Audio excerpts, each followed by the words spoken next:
All right. Well, we can go ahead and get started. Today's podcast, we're going to talk about time management. So we're going to talk about obstacles to time management. We're going to talk about strategies we use to ensure good time management, and talk a little bit about the rhythms of an academic life. So to get us started, I wanted us to start with a question. What are some of the biggest obstacles you see as managing your time?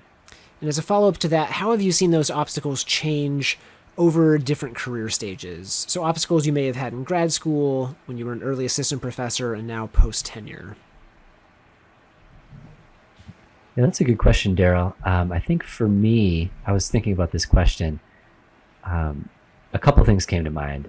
One obstacle that I had early in my career, and then I sort of figured it out over time, was not really owning my schedule, like not being on top of kind of an hour by hour, day by day schedule of when everything was happening. So that was one thing.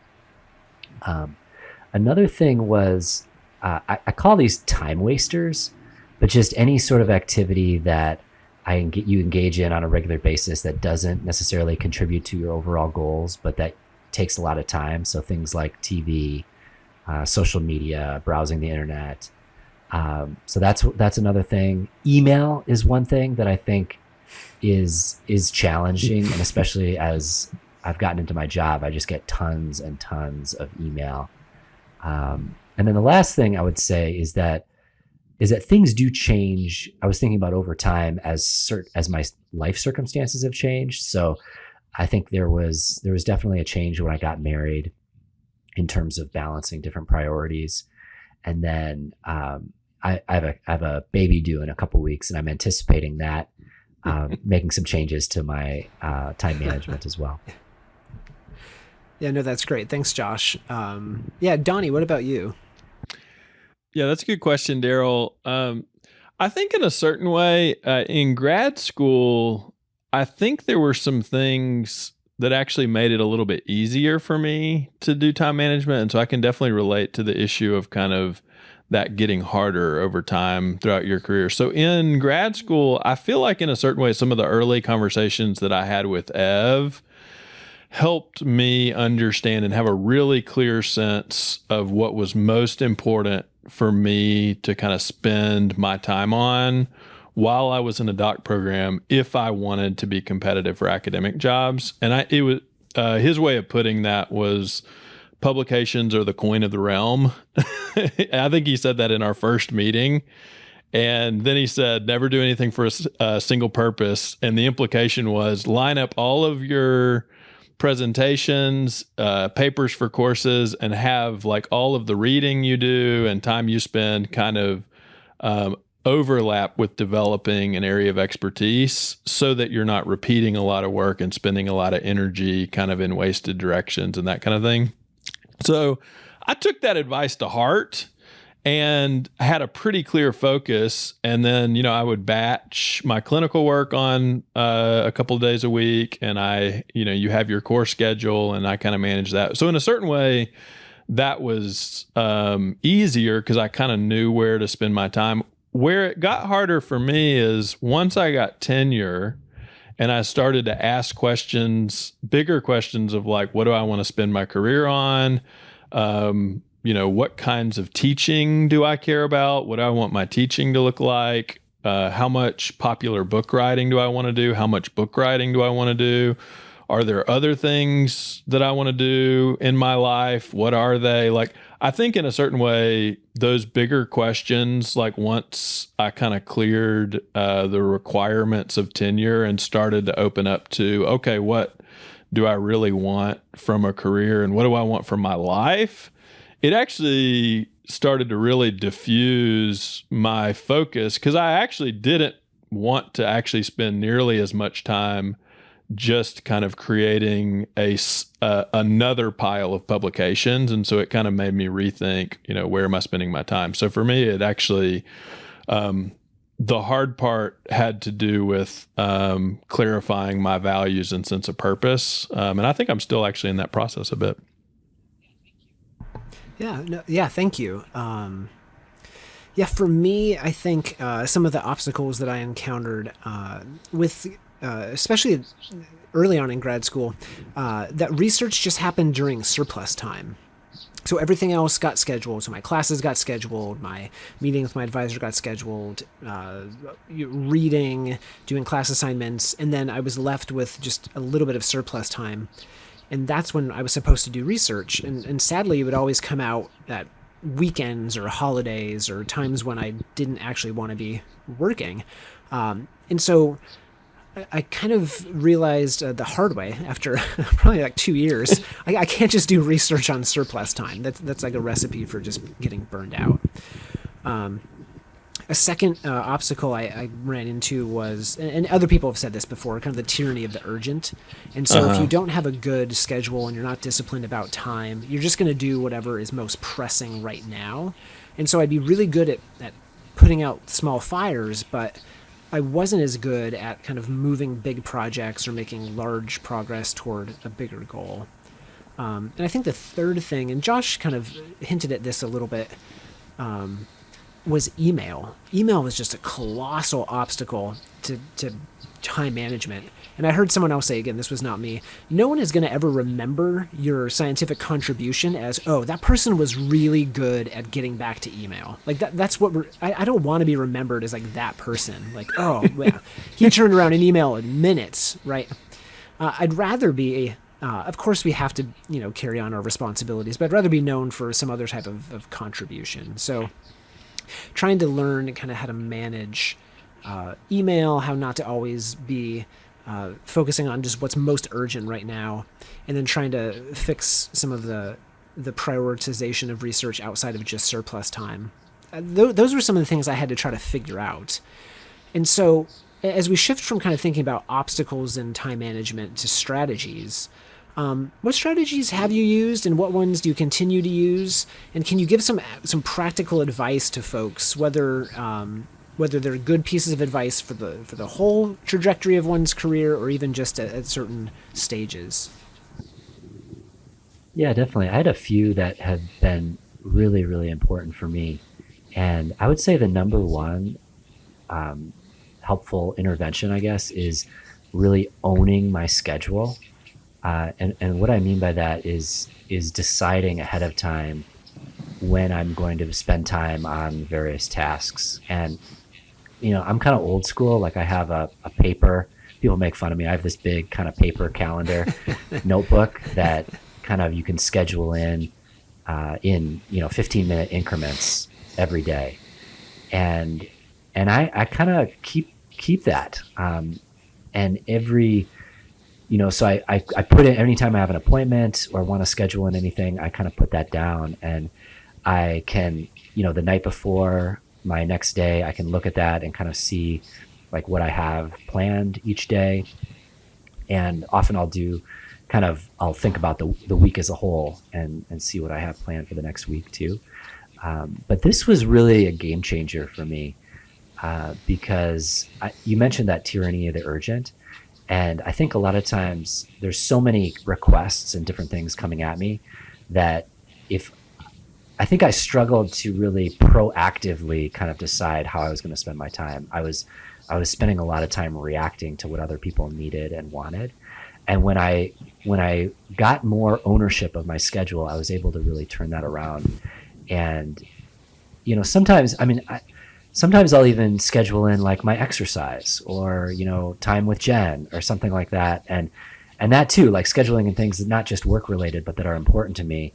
And it gives me more power over my schedule. Because if someone asks me, hey, can you meet at this time? And I have, my workout scheduled in that time, I can say, no, I have a prior commitment. But here's some time this week that I could meet. And it works out a lot better. The other thing that I'll say is email. Switching, I think it's a productivity killer to just have email open and, getting a ding every time you get an email and then trying to respond to it. There's a lot of task switching that goes goes into that, which is bad for productivity. So instead of just responding to email, what I do is try to think about email like a task to complete. So I turn email off of my phone. I don't have my email open while I'm working, but I do schedule in times to look at my email and respond to everything. So whether that's at my most productive, I'll schedule it in once a day, like maybe 12 to 1 during the day. Or sometimes people need to be a little bit more responsive to email, maybe schedule in 2 times, like 8 to 9 or 4 to 5 where you do email. But that's really, if you can make that transition, that is huge. The other thing that I'll say is, I mentioned the time wasters, or things like being on Facebook or Instagram or Twitter being kind of a time suck for me. And what has been helpful for me to do there is schedule those in also. So kind of to think about ahead of time, okay, how much do I want to be spending on social media today? Is it half an hour? Fine. Is it an hour? Fine. Whatever it is. But then scheduling that in, and then not kind of going to my phone and scrolling every time I have a free moment. And doing the same thing with things like TV or different sort of things. Like those things I don't think are bad. Like it's not bad to have some time to veg out and relax. But I think making sure you're spending the amount of time that you want on those things. Yeah, those are great. Thanks, Josh. Donnie, what about you? A lot of what Josh said, I think I've probably tailored my own particular ways to deal with similar kinds of problems. So let me think. One thing I'll say is there are 2 books that probably influenced kind of how I tried to start tinkering with the process. One is Stephen Covey's 7 Habits of Highly Effective People, and Josh and Daryl both kind of reference some jargon from his book, but he kind of talks about how we really need to spend most of our time with things that are important but not urgent. And so that if you kind of had a 2x2 of how important is it, how urgent it is, if you can spend most of your time proactively working on things that are most important to you long before they're kind of urgent, then you're probably spending your time better. And what he uses the analogy of kind of you put in the big rocks first into a container, and then you can fill in sand and water around them, but you can't do it the other way around. And so for me, that is exactly right. And so you can't really make good decisions about what to put first until you do some work. And he kind of talks about that as the difference between leadership and management. You have to clarify your values, and he has some really helpful ways of kind of thinking about what's most meaningful to you, including like thinking about what kinds of things you would want people to say about you at your funeral, and kind of some self-reflection activities like that, and thinking about your most important relationships. And so he suggests at the beginning of each week doing exactly what Josh said, and for each of your core commitments, what is the most important thing for you to do next on those core commitments? So that idea, I think, is very good. I don't remember all the habits of his book, but that book is just outstanding. And then there's another one called Getting Things Done by Allen. And he has some overlapping principles, but that one's a little bit more along the lines of kind of you need to free up your mental space because you can really only do one thing at a time. And so he'll go and kind of consult with people and help them get everything in their life into a set of, he calls them projects. And so it's something that requires you to do more than one thing. And so you need to track it over time. And, he generally says most people have about 50 projects. And so he suggests that once a week, you go through and you think about what is the next physical action that's needed for this item, and that you identify that because that's what takes so much energy, and you kind of make that list, and then you can kind of batch those tasks. What do I need to do while I'm online? What do I need to do while I'm at the office? What do I need to, phone calls, you can kind of batch that list. So bottom line is like, I read those two sets of ideas on kind of self-management and self-leadership, and then I tailored it to my own kind of process and what works for me. And generally speaking, I have an Excel sheet where I keep up with a list of projects, and I can kind of sort easily and kind of use different columns to kind of sort that. And then it's easy for me to kind of look down that list. And very similar to Josh, I'll basically make a list of my most important items at the beginning of the week, and I'll put it, I have a paper book too, and on the far right, I've got a place where I can keep notes. And it's usually about 10 things, and I make a list of 10 things that are kind of most important, and I try to basically set aside time to do those things. And then I basically batch everything else. So everything else is in a category of how little time can I give to this and still kind of do whatever's needed of me to be kind of a responsive colleague. That's the general kind of week-to-week planning. And then I have a phase of kind of thinking about longer-term planning, and just what are my goals for the semester? What are my goals for the year? And I also, once a day, I basically have an open white sheet that I have on a clipboard. And I split it into 4 parts. In the top left, I put the like 1 or 2 things that I'm going to try to do that day related to writing. Top right, I put any appointments that I have. Bottom left, I put any reading that I'm wanting to do that day. And bottom right is just kind of a miscellaneous list of, kind of capturing any kinds of notes or items or things that I might want to kind of add to my, master Excel list. So what that ends up doing is it just frees up my mental space, because I basically know that my list is in order, and once a week I'm going to look at that. And I know that once a day I'm going to look at, okay, what do I need to do today? What's most important today? And I basically do the next thing once a day and kind of try to make progress. Those are great. Wow, yeah. Y'all have covered a lot of the territory, so I'm not sure I'm going to be able to add too much that's new. But I'll try. Maybe some of the stuff that we've talked about in other podcasts, or that kind of implicit in this, kind of like Josh is saying, owning your schedule. One of the most freeing things I did was schedule my writing. So for me, I realized that I write the best in the morning.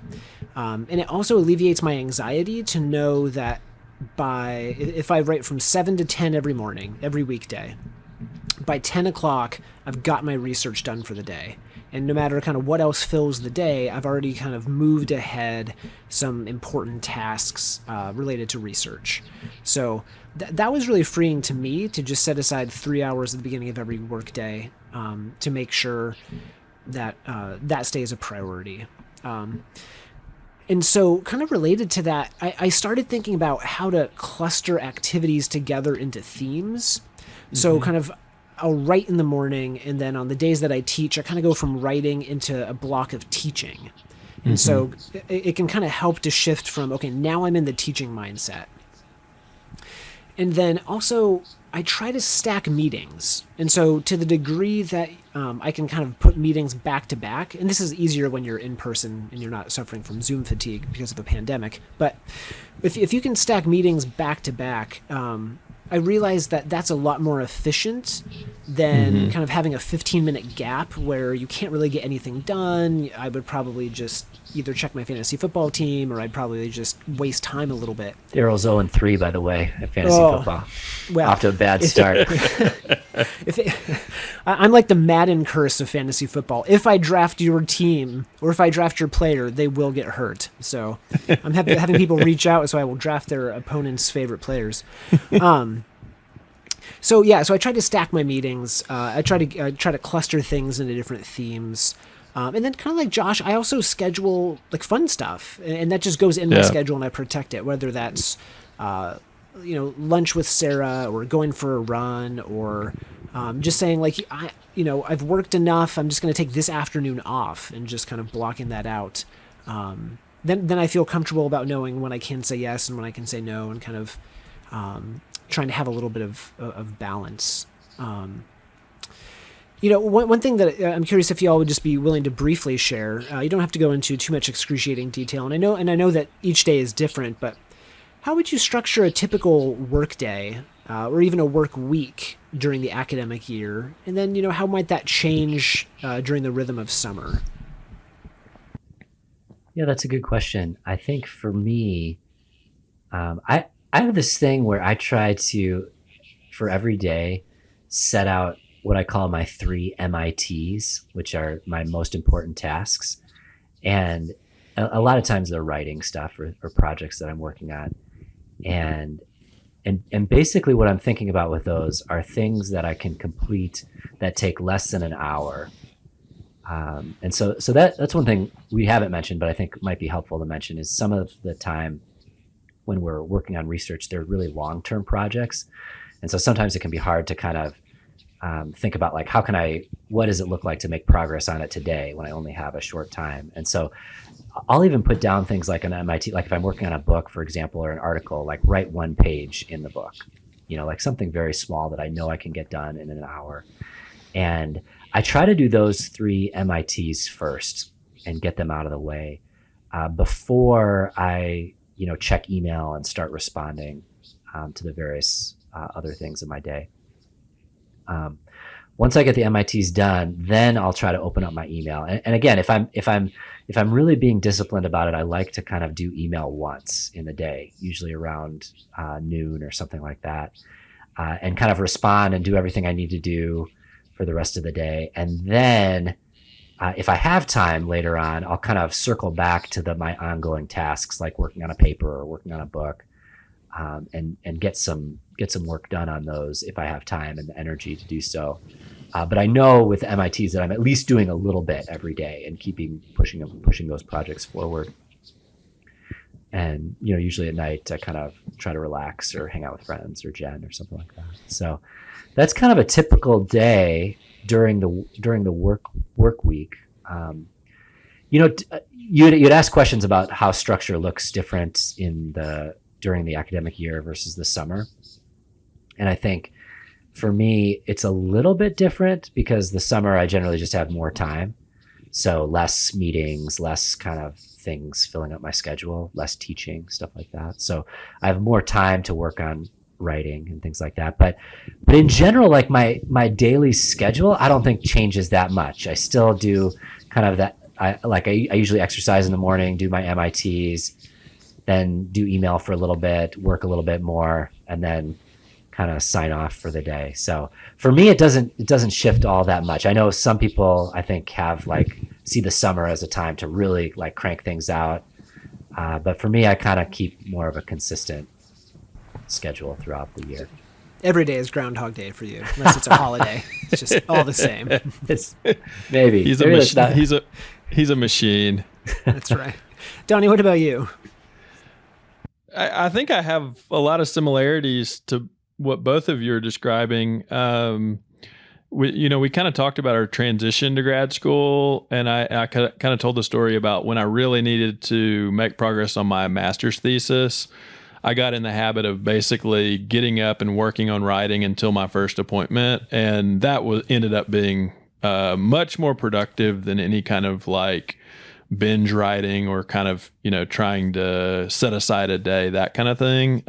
If I could get at least 2 hours every day, I could just make so much more progress. So I think in a certain way, I've just structured my life around that insight. I guard my mornings. If I were to send you my Google Doc where I can send you my schedule, it basically says not available every morning. And I just block it off as though that is already committed time. And then, sometimes I'll free that up. But usually if someone asks me for time, I don't give them that time. And I just protect that morning time. And I also, in a certain way, that frees me up. Like I think early on, I wondered how much time should I give to writing and research. I think after reading about different writing careers and how much even very productive writers give to writing, it kind of seemed like most people have a routine where they just consistently give it at, somewhere around 2 to 3 hours. And so I just don't feel guilty if I can block off my morning time and kind of consistently give at least 2 to 3 hours to writing. I feel like I'm going to get enough done. And then the other thing that kind of helped me feel like I have a sustainable pace is I listened to a talk by Jim Collins, who's the guy who wrote the Good to Great, and it kind of emphasizes humility. So he talks about something he does, which he kind of calls it his 20-mile march.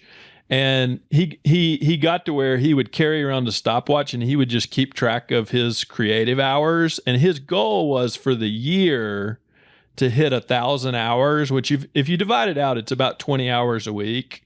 And so that was his goal. And part of how that would work out is he would, sometimes he would do quite a bit more than 20 hours a week. And then also, as long as he was kind of staying above that mark, for the year, he also felt fine taking fairly long breaks, taking a month off or, those kind of things. So I think when I heard that, it also gave me a perspective of more of, it's not just how much can I get done this week, but over larger chunks of time. Am I giving a certain amount of work? And the other thing that he did that I've started doing that's kind of cool is he would just quickly keep in his, log of hours. He would keep, on a scale of -2 to +2, how engaged or how positive did you feel about your work? And he started to look for patterns of like days that weren't good or days that were really good. And he started to realize certain patterns about himself of the days that felt best were time that he was spending with other people that he really enjoyed spending time with. So like, for example, us having this conversation, research retreat, those kind of things. And then days where he was really immersed and didn't really have other things that he needed to focus on. And so I kind of integrated that practice. And that's kind of, I guess I kind of mention those things because I think you can burn yourself out if you kind of just always have a mentality that I should be doing more, I should be working all the time.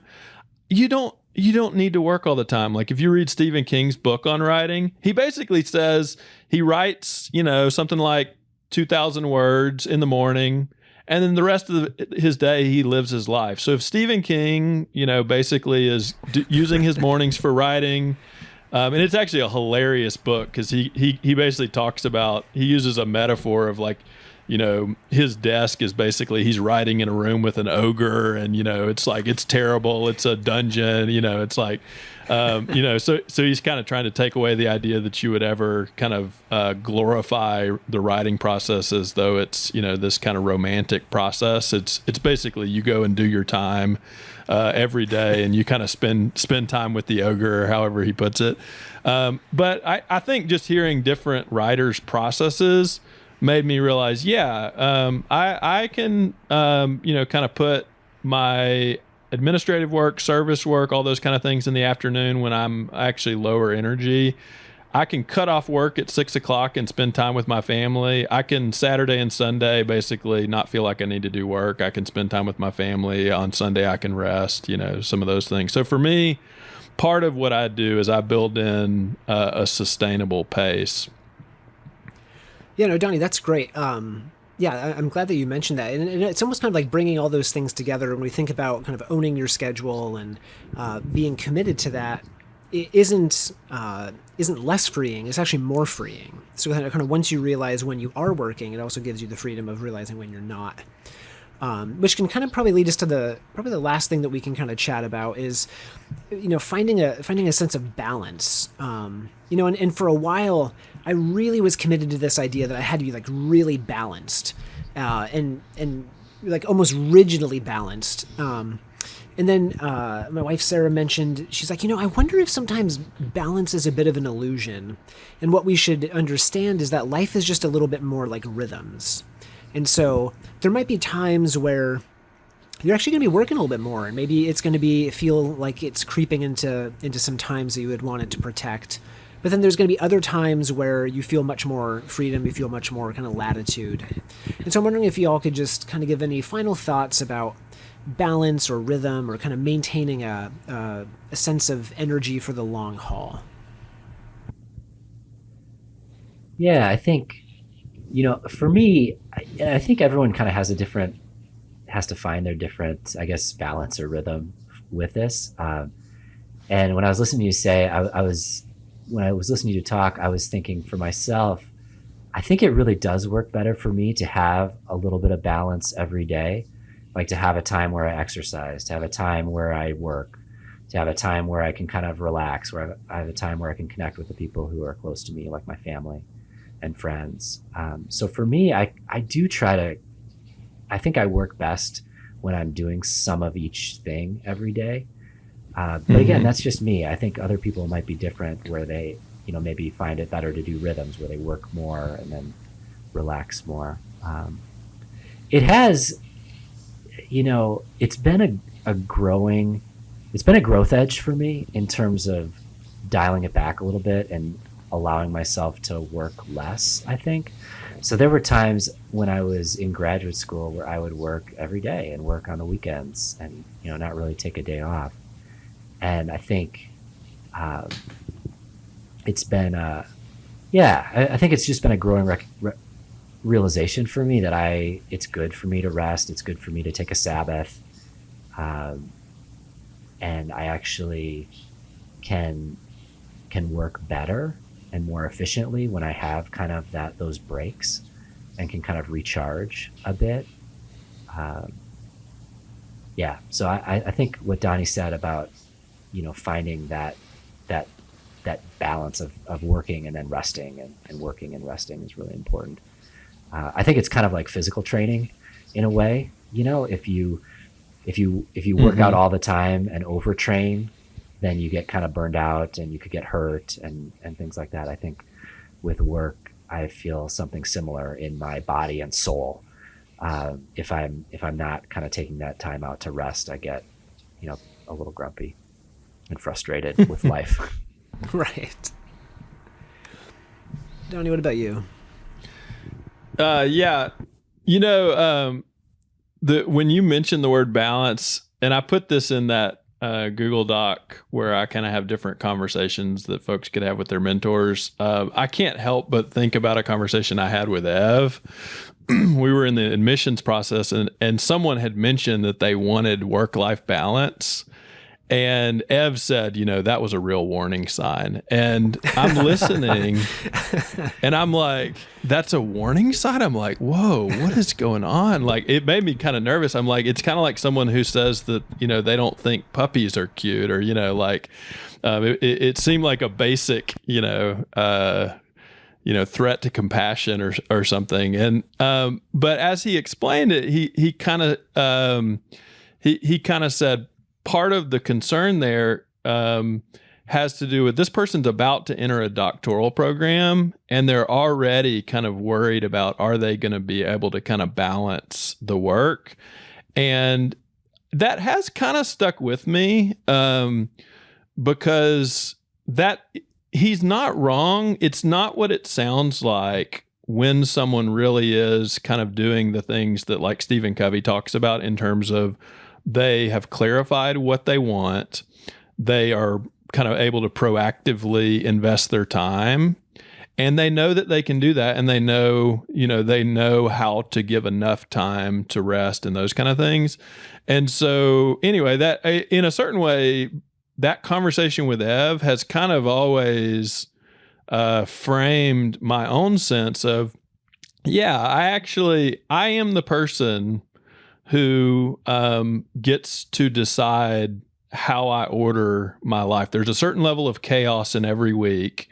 I want to give my best energy to the things that matter most to me. And so I think in a certain way, that conversation gives me like a sense of ownership of that's my job to do that. There's not chaos that's controlling my life and making me out of balance.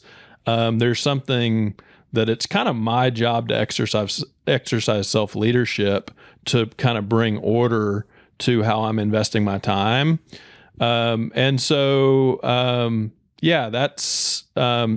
of what I strive for is to kind of clarify my focus so that I'm clear with myself. What are the things that are most important to me? I mean, really before work, it's my relationships. I want to be a good father. I want to be a good husband. I want to be a good friend. Work doesn't it's not more important than those things. But I do feel called to be a writer. And so one of the things that I thoroughly enjoy is reading. And so I do give some of my best energy Monday through Friday to writing and reading. And so those just consistently get a dose of my best energy. So. Thanks. That's great. And I love that story about Ev and kind of how you've really used that for positive, right? Not like not like it just shocked liking me. puppies. Yeah. And I'm not lying. I actually have a similar reaction when I hear that from other people. I'm like, oh boy, it's almost like if you see someone, if you see a toddler who's just learning to walk and they're just kind of wobbly, it's like it actually is a little bit of a sign that someone might be a little bit wobbly, you know. Right.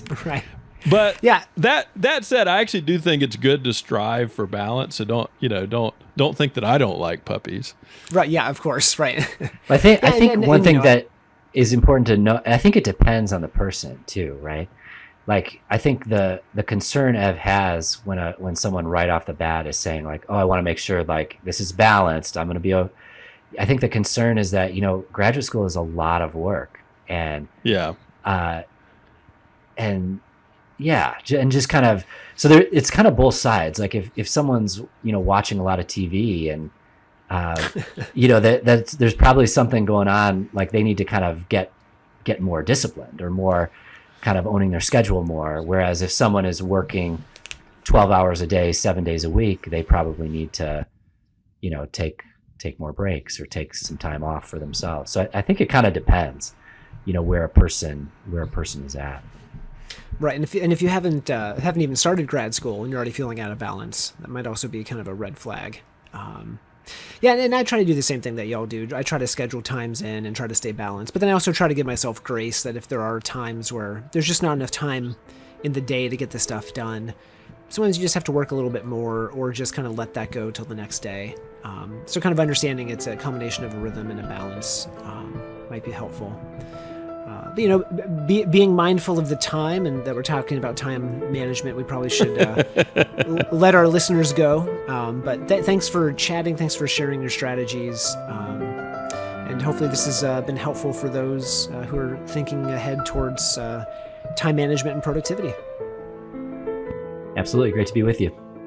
Yeah. Thanks, Daryl.